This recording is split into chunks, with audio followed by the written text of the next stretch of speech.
السلام علیکم۔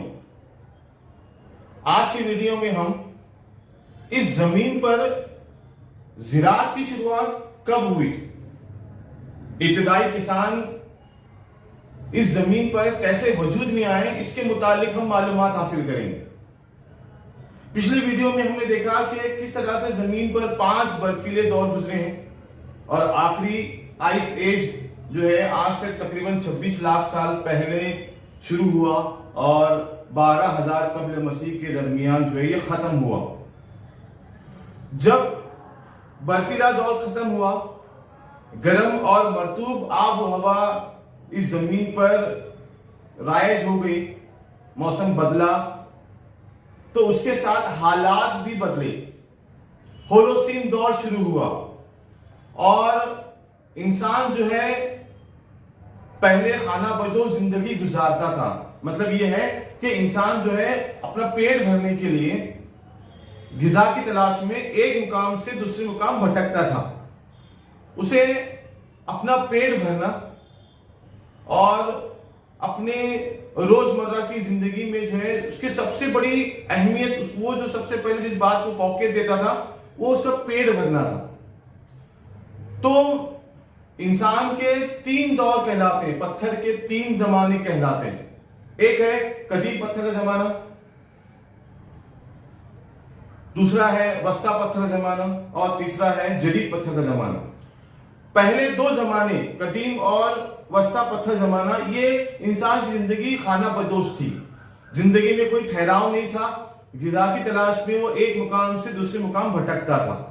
لیکن معاملہ ہوا یہ کہ جیسے ہی ہولوسین دور کی شروعات ہوتی ہے، جیسے ہی برفیلا دور ختم ہوا اور گرم اور مرطوب آب و ہوا نے جب جگہ لی، موسم بدلا، تو موسم بدلنے کے ساتھ انسان کے حالات میں بھی بدلاؤ آئے۔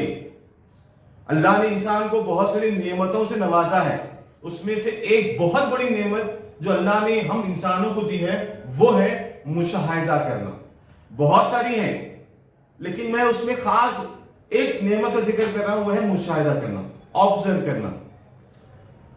انسان نے قدرتی طور پر اگنے والے اناج، قدرتی طور پہ پیدا ہونے والی فصلوں کا مشاہدہ کرنا شروع کیا، اور یہ مشاہدہ شروع ہوا اس کا وسطی پتھر کے زمانے میں، اور پھر اس نے وہ ہنر سیکھا، وہ فن سیکھا جس سے زراعت کی جاتی ہے، جس سے اناج اگایا جاتا ہے، جس سے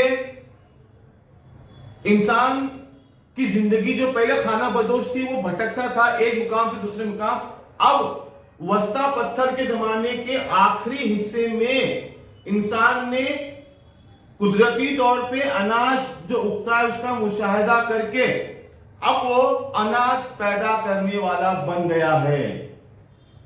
یہ انسان کے زندگی کا بہت بڑا بدلاؤ۔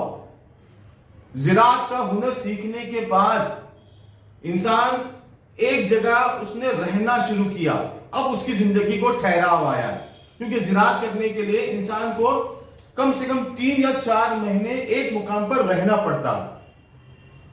پھر پہلے زندگی جو خانہ بدوش تھی، انسان جو بھٹکتا تھا، اب وہ ٹھہراؤ آیا، اب چھوٹی چھوٹی جماعتیں، چھوٹی چھوٹی بستیاں آباد ہونا شروع کی، اور یہ سب کچھ ہو رہا ہے ہولوسین دور کے زمانے میں، یعنی 12,000 قبل مسیح کے بعد، جو پتھر کا وسطی پتھر زمانہ اس کے آخری حصے میں۔ اور جدید پتھر زمانے میں تو کیا بات، انسان زراعت کرنے کے لیے اس نے چھوٹی چھوٹی بستیاں آباد کی۔ اب آپ کو معلوم ہونا چاہیے، زراعت کرنے کے لیے پہلے وسطی پتھر زمانے میں اس کے پہلے جو بھٹکتا تھا، اب وہ ٹولیوں کی شکل میں رہنے لگے، 40-50 لوگ مل کر جماعت بنا کر ایک جگہ رہنے لگے۔ پھر آہستہ آہستہ اس میں اضافہ ہوا، زراعت کرنے کے لیے اور ایک چھوٹی بستی بسائی جہاں 100 لوگ مل کر رہتے، اور وہ سب مل کر ایک ساتھ کاشتکاری کرتے تھے۔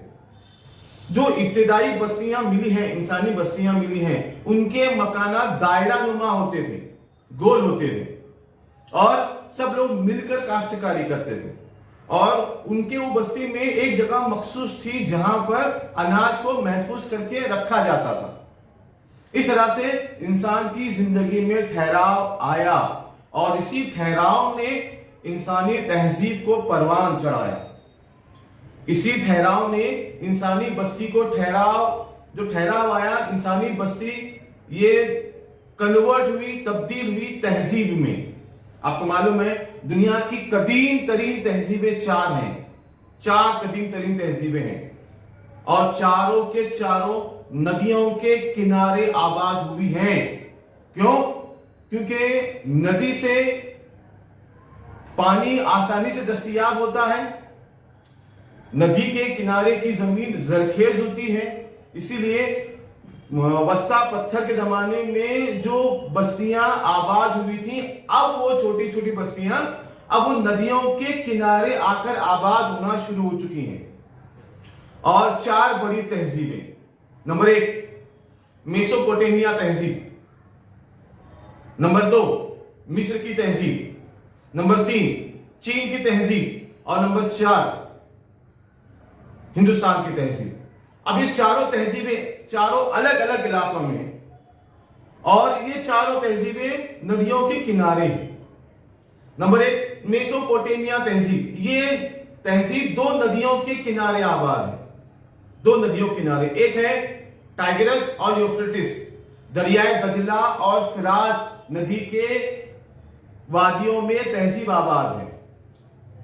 مصر کی تہذیب آباد ہے نیل ندی کے کنارے، اور چین کی تہذیب آباد ہے ہو یانگ ہو ندی کے کنارے، اور آپ جانتے ہیں ہندوستان کی تہذیب آباد ہے سندھ ندی کے کنارے پر۔ یعنی جو قدیم ترین تہذیبیں آباد ہوئی یہ ندیوں کے کنارے ہوئی، کیونکہ زراعت کرنے کے لیے سب سے بڑی ضرورت پانی کی ہوتی ہے، اور پانی ندیوں کے کنارے آرام سے دستیاب ہوتا ہے، زمین زرخیز ہوتی ہے، انسان کی تمام سہولتیں اور تمام معاملے جو ہیں ندی کے کنارے آسانی سے دستیاب ہو سکتے ہیں۔ اسی لیے جو وسطی پتھر کے زمانے میں چھوٹی چھوٹی بستیاں یا جماعتیں آباد تھی، اب وہ ندیوں کے کنارے آ کر آباد ہونا شروع ہو چکی۔ اب